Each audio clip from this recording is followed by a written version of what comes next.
Salam əziz müəllimlər, hər vaxtınız xeyir olsun. Mən Nizam müəllim.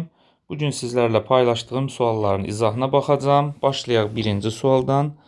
Deməli, birinci tənlikdə deyir ki, sinus 4x bölünsün, kök altında kosinus x vurulsun, kub dərəcədən sinus x bərabərdir 0 tənliyinin 0,2 pi parçasında neçə müxtəlif həqiqi kökü var? İlk öncə tənliyin məxrəcinə fikir verək. Kök altında kosinus x olduğuna görə biz bilirik ki, kosinus x harda müsbətdir? Birinci və dördüncü rübdə. Sinus x isə məxrəcdə olduğuna görə sinus x fərqlidir sıfırdan, x fərqlidir pi k-dan. Deməli, bizim bu tənliyimizi sıfır edən qiymət sürətdir təbii ki. Sinus 4x bərabərdir sıfıra, 4x bərabərdir pi k, x bərabərdir pi k böl 4-ə. İndi biz bunu çevrə üzərindən göstərək. Çünki araşdırmanın ən gözəl yolu çevrə üzərindən göstərməkdir. Deməli, gələk indi k-ya qiymət verək. K 0 olsa, x bərabər olur 0. X 0 ola bilərmi? Xeyr, çünki məxrəcdə sinus x 0 edir. Bu olmaz. K-ya 1 desək, x bərabərdir pi böl 4. Pi böl 4 ola bilərmi? Bəli, ola bilər. Çünki pi böl 4-də həm kosinus x müsbətdir, məxrəc də 0-dan fərqlidir. K bərabərdir 2 olduqda x bərabərdir pi böl 2. Pi böl 2 ola bilərmi? Xeyr, çünki kosinus x məxrəcdə 0 edir. K bərabərdir 3, x bərabərdir 3 pi böl 4. 3 pi böl 4 ola bilərmi? Xeyr, 3 pi böl 4 olmaz. Niyə görə? Çünki o zaman kosinus x mənfidir. K bərabərdir 4 olsa, x bərabərdir pi. Pi ola bilərmi? Xeyr, çünki pi-də gördüyünüz kimi yenə sinus x 0-dır. Həmçinin kosinus x mənfi 1-dir. K bərabərdir 5 olsa, x bərabərdir 5 pi böl 4. Ola bilərmi 5 pi böl 4? Xeyr, çünki yenə də kosinus x kök altında mənfi olmaz. K bərabərdir 6 olarsa, x bərabərdir 3 pi böl 2 eləyir. 3 pi böl 2 ola bilərmi? Xeyr, olmaz. Kosinus x bizdə yenə 0 edir. Və nəhayət k bərabərdir 7 olarsa, x bərabərdir 7 pi böl 4 və ya mənfi pi böl 4, yəni 4-cü rüb. Ola bilərmi? Bəli, ola bilər. Çünki kosinus x müsbət, məxrəc 0-dan fərqli. Mənfi pi böl 4. O zaman bizim k bərabərdir 8 olduqda isə yenə x bərabərdir 2 pi, 2 pi yenə olmur. Deməli, bizim bu tənliyin neçə müxtəlif həqiqi kökü var 0,2 pi parçasında? 2 müxtəlif həqiqi kökü var. Doğru cavab B variantı. Yəni, birinci və dördüncü rübdə ödənən qiymətlər. Növbəti suala keçək.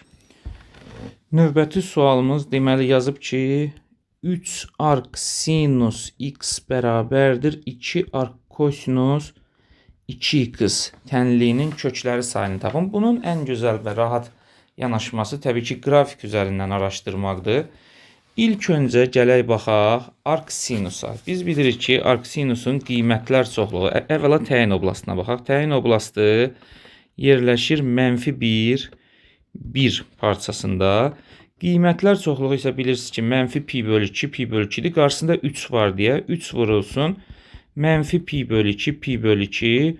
Bu da elədir mənfi 3 pi böl 2, 3 pi böl 2. İndi arc kosinusa baxaq. Arc kosinusun qiymətlər çoxluğu, təyin oblastı mənfi 1, arc kosinus 2x. 1. Hər tərəfi 2-yə bölsək, mənfi 2-də 1, 2-də 1. Və təyin oblastına baxaq. 2 vurulsun, 0 pi, bu da elədir 0, 2 pi. İndi bu verilənləri gəlin qrafik üzərindən göstərək yenə. İlk öncə arc sinusu qeyd edək. Deməli, nə aldıq biz? Mənfi 1, 1. Bəs qiymətlər çoxluğunu nə aldıq? Mənfi 3 pi böl 2 və 3 pi böl 2 olsun. Təxminən buralarda bir qiymət götürək. 3 pi böl 2.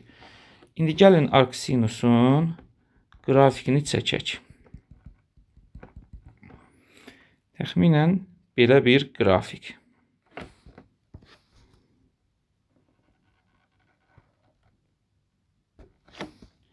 Daha dəqiq çəkək.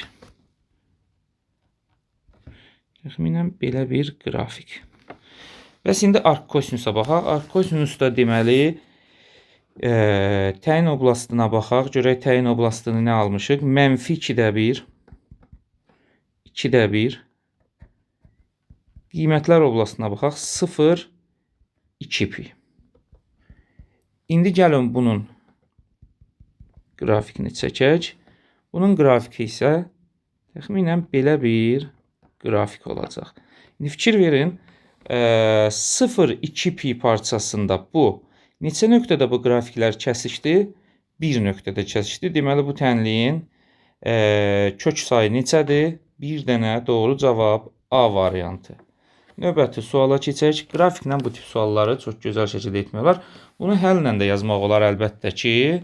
Amma həlli ilə yazmaq biraz daha vaxt alan iş olacaqdı. O biraz kökün də həqiqi bir qiymətini, yəni belə deyək də tapacaqdıq, amma çox çətin bir üsulla tapacaqdıq. Ona görə ən gözəl metod qrafik üzərindən funksiyaların qrafikinin kəsişmə sayına görə götürməkdir.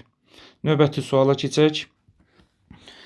Növbəti sualımızda deyir ki, K parametrinin hansı qiymətində kosinus kvadratı 2K minus 3x bərabərdir 4/1 tənliyinin 0,2pi parçasında 12 kökü var.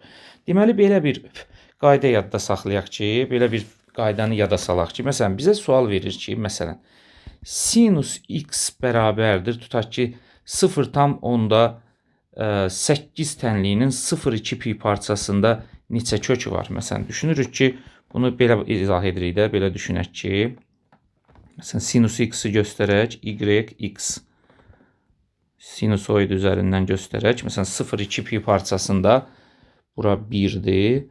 0,8'i neçə yerdə alır? 2 yerdə alır. Burada və burada. 0,8. Deyirik ki, 2 kökü var 0,2pi parçasında. Amma sinus 2x məsələn verirsə 0,8. Sinus 2x-da gördüyünüz kimi bunun periodu 2pi'dir. Amma sinus 2x-da t bərabərdir 2pi bölü 2pi. Yəni sıxılma deyək də. Qrafikimiz şərti olaraq çəkirəm. Sıxıldığına görə deyirik ki, 1, 2, 3, 4 nöqtədə bu 0,8'i alır. O zaman belə bir qayda yadda saxlayaq ki, sinus kx, kosinus kx, tangens kx, kotangens kx bunlar tutaq ki, bərabərdir bir a'ya. Təbii ki, sinus kosinus -1 1 daxilində olmaqla sinus kosinus -1 1 daxilində olmaqla bu tipli tənliklərin 2k sayda kökü var. 2k sayda kökü var. O zaman gələk indi həmən qaydanı bu verilən misala tətbiq edək.